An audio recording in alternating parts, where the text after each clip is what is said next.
Tipi tapa, korrika.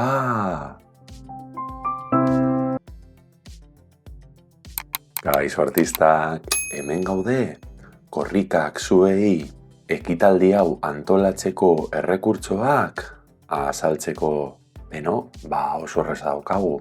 Hemen pilo bat aukera eta tarte ditugu, non korrika oso ondo azalduta dagoen. Eta normalean nire ustez jendeak unitate didaktikoak klikatzerakoan LH-en adibidez erabiltzeko hau ikusten dute eta hasten dira pentsatzen, baina hau euskaltegirako da, zelako lioa. Baina guk begiratu behar duguna hauze da, ikastetxetakoak, orduan. Sartu, klikatzen dugu, eta unitate desberdinak ditugu, ez bakarrik HH-en eta LH-en erabiltzeko, DBH-en ere bai. Beraz, nik justu hemen erdian dagoena klikatuko dut zuok ikusteko, eta normalean antzeko eskema jarraitzen du. Zer den korrika, goitik bera azaltzen du. Gero, hementxe gaude, Kanta erabaten edo bestean lantzen da, bere galderekin. Gerozeago ipuin bat dago hor lantzeko, norbaitek kontatzen du eta materiala dago lantzeko, niri pilo bat gustatu zait, oso aproposa da nire ustez.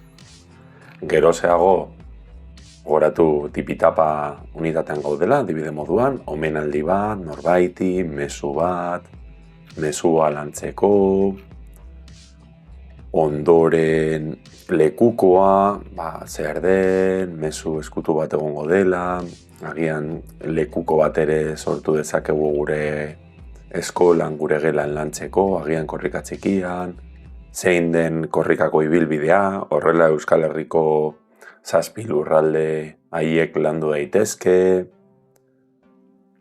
artelan bat, guztietan proposamen bat dago artelan bat egiteko, eta azkenik, petoa, dantzarena eta pilo bat gauza. Gogoratu, beste unitateetan, aurrezkuntzakoan antzekoa, baina batzutan esain konplezu, gero ja, LH-ko bigarren eta hirugarren zikloan gauza gehiagotxo, adibidez, korri limpiadak eta hor proposamen bat egiten du, korri limpiadak lantzeko. Edo beste zehose hemen nizkinaska 9-12 urte bitartekoa korrikaren aizpak zintzu diren, korrika gaztea. Gauza pilo bat eta hortxe, ez korrika gaztea dinote DBH. Korrika txikia, peto, pilo bat gauza. Kostatzen bazaizue, hauze topatzea, nik 4 unitate hauek bideoaren deskribapenean hemen justu behan jarriko dizuet. Eta saiatuko naiz, ipuina nik nire hitzez grabatzen, zuok ikusteko. Ea gustatzen zaizuen. Zuentzako berabilgarria izatea espero dut, eta tipi-tapa, korrika, disfrutatu, eta euskara gora, bihotzetik ahora, beste bat arte.